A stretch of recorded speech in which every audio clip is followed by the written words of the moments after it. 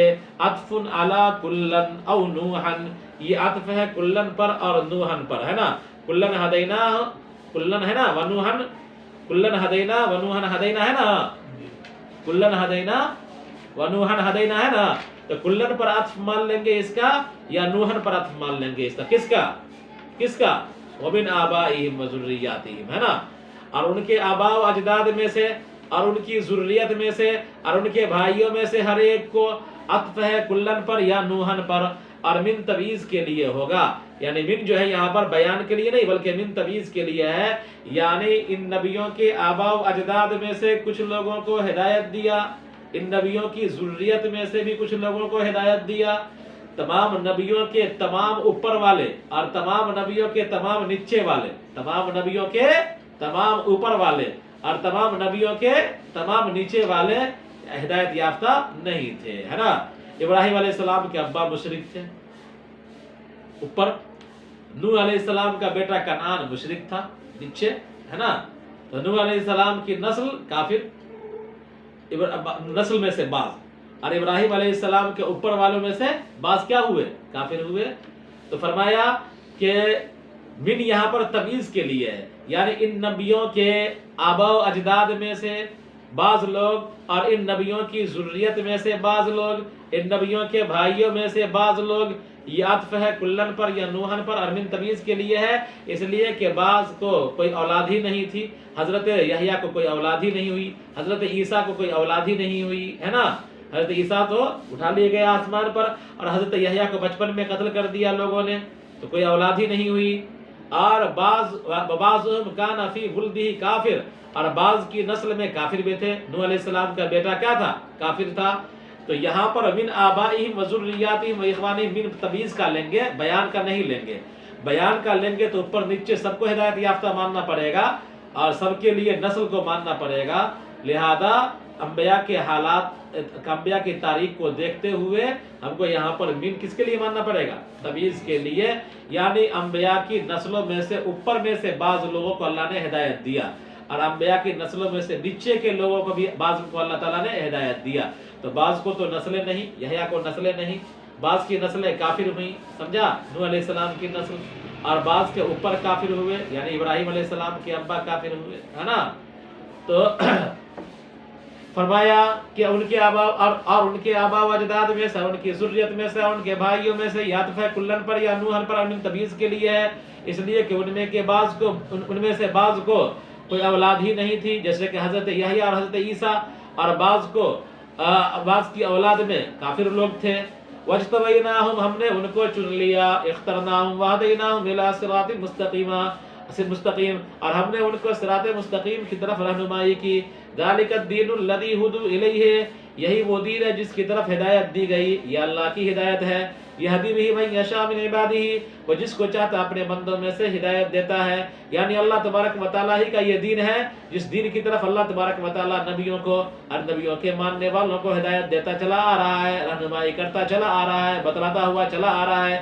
وَلَوْ أَشْرَكُوا فَرْضًا، اگر یہ لوگ بالفرض والمحال شرک کرتے، یعنی جن نبیوں کا ذکر آیا ہے اور جن نبیوں کی نسلوں کا ذکر آیا ہے، جن نبیوں کے اوپر کا ذکر آیا ہے، اگر یہ تمام لوگ مل کر کے بھی شرک کرتے یا بغیر ملے ہوئے ان میں سے کوئی شرک کرتا بالفرض والمحال، اللہ کی ذات و صفات میں یہ انبیاء بھی اگر شرک کریں گے تو لَحَبِطَ عَنْهُمْ مَا كَانُوا يَعْمَلُونَ، تو ان کے سارے اعمال اکارت چلے جائیں گے، برباد ہو جائیں گے۔ لہذا کسی کو شرک کی کوئی چھوٹ نہیں ہے۔ اولئک، تو جب انبیاء کا یہ حال ہے کہ ان کو شرک میں چھوٹ نہیں ہے، تو انبیاء کے ماننے والوں نے جو انبیاء کو خدا میں شریک کر لیا، سمجھا، وہ بھلا کیسے بچ پائیں گے؟ وہ ان کو چھوٹ کیسے مل سکتی ہے؟ عیسیٰ علیہ السلام کی قوم نے عیسیٰ علیہ السلام کو خدا بنا لیا، یہودیوں نے عزیر علیہ السلام کو خدا کا بیٹا مان لیا، ہے نا، اور مختلف قوموں نے فرشتوں کو بیٹیاں مان لیا۔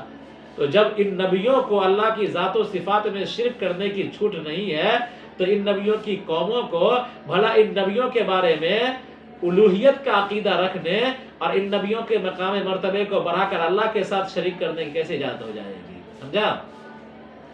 آگے دیکھیے، اولئک الذین آتیناہم الکتب بما الکتب والحکمۃ والنبوۃ فإن یکفر بها ای بهذه الثلاثة هؤلاء ای اہل مکہ فقد وکلنا بها ارصدناها قوما لیسوا بها کافرین، یہی وہ لوگ ہیں جن کو ہم نے کتاب دی، الف لام جنس کا ہوگا، یعنی تمام کتابیں دی، تورات، انجیل، زبور اور قرآن کریم، اور یہی لوگ ہیں جن کو ہم نے کتابیں دی اور حکمت دیا، حکم سے مراد یہاں پر حکمت کی باتیں ہیں، والنبوت، اور نبوت دیا، فَإِن يَكْفُرْ بِهَا، اگر کوئی اس کا انکار کرے گا، یعنی کتابوں کا انکار کرے گا، حکمت کا انکار کرے گا، نبوت کا انکار کرے گا، بِهَذِهِ الثَّلَاثَةِ، ہاں کا مرجع ان تینوں کی طرف، یعنی نبوت اور حکمت اور کتاب تینوں کی طرف، اس لیے فرمایا بِهَذِهِ الثَّلَاثَةِ، اگر کوئی اگر ان تینوں کا انکار کریں گے، فَإِن يَكْفُرْ بِهَا هؤلاء فاعل ہے، اگر ان تینوں کا انکار کریں گے یہ لوگ یعنی اہل مکہ، فقد وکلنا ارصدناها، تو تحقیق کہ ہم نے اس کے لیے تیار کر رکھا ہے ایسے لوگوں کو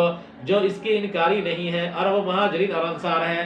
یعنی اگر کفار اور مشرکین نبوت کی بات کا انکار کریں گے، حکمت کی باتوں کا انکار کریں گے، آسمانی کتاب قرآن کریم کا انکار کریں گے، تو گھبرائے نہیں، ہم نے بہت سارے لوگوں کو تیار کر رکھا ہے جو ان کے انکار کرنے میں رہ جائیں گے، اور بہت سارے لوگ کیا ہوں گے، ان چیزوں کو قبول کر کے ہدایت یافتہ ہو جائیں گے۔ چنانچہ مہاجرین اور انصار کیا ہو گئے؟ ہدایت یافتہ ہو گئے، ان چیزوں کو قبول کر لیا، ایکسپٹ کر لیا۔ اولئک الذین ھدی اللہ فبہداہ مقتدی، یہی لوگ ہیں جن کو اللہ تبارک و تعالیٰ نے ہدایت دیا، آپ ان کے ہدایت کی پیروی کیجئے۔ اب سوال یہ پیدا ہوتا ہے کہ نبی کریم صلی اللہ علیہ وسلم تو تمام نبیوں کے سردار ہیں، تو آپ کو بھلا دیگر انبیاء کے اتباع کرنے کا حکم کیسے دیا جا سکتا ہے؟ آپ تو پوری کائنات کے نبی کے سردار ہیں نا، تمام نبیوں کے سردار ہیں، آپ کی اتباع لوگ کریں گے کہ آپ اتباع کیجئے گا دیگر انبیاء کی؟ یہ سوال پیدا ہوتا ہے۔ تو اسی کے بارے میں فرمایا کہ دیکھو یہی لوگ ہیں کہ جن کو اللہ تعالیٰ نے ہدایت دیا، تو ان کے طریقے کی یعنی توحید اور صبر کے راہ کی اقتدا کیجئے آپ، یعنی ان نبیوں نے جو توحید کو پھیلایا اور ان نبیوں نے جو توحید کو پھیلانے میں صبر کیا، آپ اس کی پیروی کیجئے۔ ایسا نہیں کہ تمام نبی آپ سے افضل ہو گئے اور آپ مفضول ہو گئے اور آپ تمام نبیوں کی پیروی کیجئے، یہ نہیں ہے، سمجھا؟ تو یہاں پر پیروی کرنے کا جو حکم دیا گیا، یعنی یہی لوگ ہیں جن کو اللہ نے ہدایت دیا، اے محمد صلی اللہ علیہ وسلم آپ ان کے طریقے کی پیروی کیجئے۔ تو یہاں پر طریقے کی پیروی کرنے سے مراد ان نبیوں نے جو توحید پھیلایا، یا ان نبیوں نے جو کیا کیا، صبر کیا، مشقت اٹھایا، تو صبر کیا، مشقت اٹھایا، تو اس میں آپ پیروی کیجئے ان کی، ایسا نہیں کہ شریعت میں پیروی کیجئے، سمجھا؟ شریعت میں پیروی کا حکم نہیں ہے، بلکہ ان نبیوں نے جو مشقت اٹھایا اور صبر کیا اس میں پیروی کیجئے۔ ان نبیوں نے جو وحدانیت کی تعلیم دی اس وحدانیت کے عمل میں پیروی کیجئے، ٹھیک ہے؟ شریعت میں پیروی کا حکم نہیں ہے۔ یہی لوگ ہیں جن کو اللہ تعالیٰ نے ہدایت دیا، لہذا آپ ان کے ہدایت کی راہ کی پیروی کیجئے، یعنی توحید کی اور صبر کی پیروی کیجئے، اقتدی یعنی اس کی پیروی کیجئے، بہائی سکتے یہ ہائے سکتہ کے ساتھ ہے، اقتدی یہ ہائے سکتہ کے ساتھ ہے، سمجھا؟ وقفاً حالت وقف میں بھی اور حالت وصل میں بھی، یعنی اقتدی جو ہے نا یہ حالت وقف میں بھی رہے گا اور حالت وصل میں بھی رہے گا۔ اقتدی قل لا اسألکم، رکیے گا تب بھی اقتدی پڑھیے گا ہاں کے ساتھ، اور بغیر رکے ہوئے بھی اقتدی قل لا اسألکم پڑھیے گا، یعنی ہاں رہے گی، ہے نا؟ اور ایک قرأت کے مطابق بحذفہا، اور وصلاً کہ حالت وصل میں اس کو حذف کر دیا جائے گا، یعنی ایک قرأت ہوگی اقتدی قل لا اسألکم، اقتدی قل لا اسألکم، یعنی جب ملا کر کے پڑھائیے گا تو اقتدی ہاں کو ہٹا دیجئے، تو ایک قرأت کیا ہوئی؟ چاہے وصل کیجئے چاہے فصل کیجئے، وصل کیجئے فصل کیجئے ہاں لائیے اقتدی، اور ایک قرأت کیا ہوئی کہ وصل کی صورت میں ہاں نہیں لائیے، اقتدی دال کو زیر کر کے اور آپ آگے پڑھ دیجئے، ٹھیک ہے؟ ہائے سکتہ کیا ہے؟ ہائے بہائی سکتہ، اس کو ہائے سکتہ کہا جائے گا، کیا کہا جائے گا؟ ہائے سکتہ کہا جائے گا، ٹھیک ہے؟ یہ وقف کے وقت، وقف کے وقت یعنی آرام کے لیے وقف کرنے کے وقت، استراحت کے لیے وقف کرنے کے وقت اس طرح کی ہاں ذکر کی جاتی ہے، سمجھا؟ ہاں لایا جاتا ہے۔ قل لأہل مکہ، آپ اہل مکہ سے کہیے کہ میں تم سے اس پر قرآن پر کوئی اجرت نہیں مانگتا کہ تم مجھے دو، ان ہوا مل قرآن الا ذکری للعالمین، یقیناً یہ نہیں ہے یہ قرآن، یہ ان نافیہ ہے، قرآن نہیں ہے مگر نصیحت کا ذریعہ دنیا والوں کے لیے، یعنی انسانوں کے لیے اور جناتوں کے لیے یہ ہدایت کا ذریعہ ہے۔ اور ابراہیم علیہ السلام کی قوم نے ان سے جھگڑا کیا ان کے دین کے سلسلے میں، اور ان کو بتوں سے ڈرایا کہ ان کو بت ان کو تکلیف پہنچائیں گے اگر اس کو چھوڑ دیا تو، اگر ان بتوں کو چھوڑ دیا تو۔ اللہ تعالیٰ نے کہا، ابراہیم علیہ السلام نے کہا کیا تم مجھ سے جھگڑا کرتے ہو؟ نون کی تشدید کے ساتھ اور اس کی تخفیف کے ساتھ، دو نون میں سے ایک کو حذف کر کے، اور وہ نون رفع ہے نحویوں کے نزدیک، اور نون بقایا ہے قراء کے نزدیک۔ کیا تم مجھ سے جھگڑا کرتے ہو اللہ تعالیٰ کی وحدانیت کے سلسلے میں، حالانکہ اللہ تعالیٰ نے مجھے وحدانیت کی ہدایت دی ہے، اور میں نہیں ڈرتا ہوں ان بتوں سے جس کو تم شریک کرتے ہو اللہ کے ساتھ، کہ وہ مجھے تکلیف پہنچائیں گے، اس لیے کہ ان کو تکلیف پہنچانے پر قدرت نہیں ہے، لیکن میرا پروردگار کوئی تکلیف مجھے پہنچانا چاہے تو ہو سکتا ہے۔ میرا پروردگار کا علم ہر چیز کو وسیع ہے، یعنی اس کا علم ہر چیز کا احاطہ کیے ہوئے ہے۔ کیا تم نصیحت حاصل نہیں کرتے اس پر کہ تم ایمان لے آؤ؟ اور کیسے میں ڈروں گا اس سے جو تم شریک ٹھہراتے ہو اللہ کے ساتھ، حالانکہ وہ شریک نہ نقصان دیتے ہیں نہ نفع، اور تم نہیں ڈرتے ہو اللہ تعالیٰ سے کہ تم نے شریک کیا اللہ کے ساتھ عبادت میں اس چیز کو جس کی عبادت پر کوئی دلیل اس نے نہ اتاری تمہارے لیے، یعنی نہ کوئی حجت اتاری نہ کوئی دلیل اتاری، اور وہ قادر ہے ہر چیز پر۔ تو دونوں فریقوں میں سے کون سا فریق امن کا زیادہ حقدار ہے؟ کیا ہم یا تم؟ اگر تم جانتے ہو کہ کون اس کا مستحق ہے، یعنی وہ ہم ہی لوگ ہیں، لہذا تم اس کی اتباع کر لو۔ اللہ تعالیٰ نے فرمایا کہ جو لوگ ایمان لائے اور انہوں نے اپنے ایمان کو ظلم کے ساتھ خلط ملط نہ کیا، یعنی شرک کے ساتھ نہ ملایا، جیسا کہ اس کی تفسیر کی گئی ہے حدیث ہے ان کی صحیحین کی حدیث میں فسرہ پڑھنا، یہی لوگ ہیں ان کے لیے امن ہے عذاب سے، اور یہی لوگ ہدایت یافتہ ہے، ان کا مبتدا ہے اور اسی سے بدل حجتنا ہے۔ یہ ہماری حجت جس کے ذریعے سے ابراہیم علیہ السلام نے اللہ تعالیٰ کی وحدانیت پر دلیل پیش کی، یعنی ستارے کا ڈوبنا اور اس کا مابعد، اور خبر آتینا ہے کہ یہ ہماری حجت کہ ہم نے دیا تھا ابراہیم علیہ السلام کو، یعنی اس حجت کی رہنمائی کی تھی ابراہیم علیہ السلام کو ان کے قوم کے خلاف۔ ہم درجات کو بلند کرتے ہیں جس کا چاہتے ہیں، اضافت کے ساتھ، درجات من نشا اور تنوین کے ساتھ، علم اور حکمت میں۔ بلا شبہ تیرا پروردگار حکمت والا اپنی کاریگری میں، اور جاننے والا ہے اپنی خلقت کو، اپنی مخلوق کو۔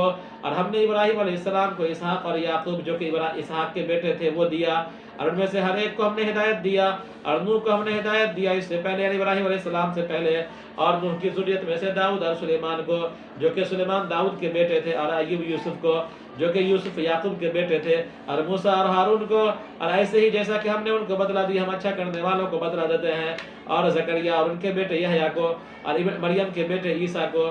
یہ فائدہ دیتا ہے کہ ذریت یعنی عیسیٰ کی نسبت مریم کی طرف یہ فائدہ دیتی ہے اس بات کا کہ ذریت بیٹی کے لڑکوں کو بھی شامل ہوتی ہے، اور الیاس کو جو کہ موسیٰ علیہ السلام کے بھائی ہارون کے بھائی موسیٰ علیہ السلام کے بھائی ہارون کے بھتیجے تھے، ان میں سے ہر ایک نیکوکار تھے، اور اسماعیل بن ابراہیم کو اور یسع کو لام زائدہ ہے، اور یونس کو اور لوط کو، لوط ابراہیم علیہ السلام کے بھائی ہاران کے بیٹے تھے، یعنی بھتیجے تھے ابراہیم علیہ السلام کے، ان میں سے ہر ایک کو ہم نے فضیلت دی دنیا والوں پر نبوت کے ذریعے سے، اور ان کے آباء و اجداد میں سے اور ان کی نسلوں میں سے اور ان کے بھائیوں میں سے یہ عطف ہے، ومن آبائہم یہ عطف ہے کلن پر یا نوحن پر، اور من تمیز کے لیے ہے، اس لیے کہ ان میں کا ان میں سے کچھ بعض کو کوئی اولاد ہی نہیں تھی، اور بعض کی اولاد میں کافر بھی تھے، اور ہم نے ان کو چن لیا، اور ہم نے ان کو صراط مستقیم کی رہنمائی کی، اور یہی وہ دین ہے جس کی طرف لے جایا گیا، یہ اللہ کی ہدایت ہے، یہی وہ دین ہے جس کی طرف لوگوں کو لے جایا جاتا ہے، یہ اللہ کی ہدایت ہے۔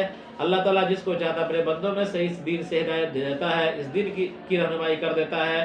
اگر لوگ شریک کرتے بالفرض والمحال تو بھی ان کی اعمال حقارت جاتے۔ یہی لوگ ہیں کہ ہم نے ان کو کتاب دیا، کتاب کتب کے معنی میں ہے، اور حکمت دی اور حکم دیا یعنی حکمت دی اور نبوت دیا، پس اگر اس کا انکار کریں گے یعنی ان تینوں چیزوں کا، یہ لوگ یعنی مکہ والے انکار کریں گے تو ہم نے ان پر سپرد کر دیا ہے، ہم نے ان کے لیے تیار کر رکھا ہے ایسے لوگوں کو جو ان جیسے کافر، جو لیسو بہا کافرین، جو ان چیزوں کے انکار کرنے والے نہیں ہوں گے، اور وہ مہاجرین اور انصار ہیں۔ یہی لوگ ہیں کہ اللہ تبارک و تعالیٰ نے ان کو ہدایت دی، تو آپ ان کی ہدایت کی یعنی ان کے طریقے کی جو کہ توحید کے متعلق ہے اور صبر کے متعلق ہے، آپ ان کی پیروی کیجئے، یعنی اقتدی کے اندر ہائے سکتہ کے ساتھ ہے، وقف کی حالت میں بھی اور وصل کی حالت میں، اور ایک قرأت کے مطابق ہا کے سکتہ کے حذف کے ساتھ حالت وصل میں۔ قل لأہل مکہ لا اسألکم علیہ اجرا، آپ کہیے مکہ والوں سے کہ میں تم سے اس پر قرآن پر کوئی اجرت نہیں مانگتا کہ تم مجھے دو، ان ہوا، یقیناً یہ قرآن تو نصیحت نامہ دنیا والوں کے لیے یعنی انسان اور جنات کے لیے۔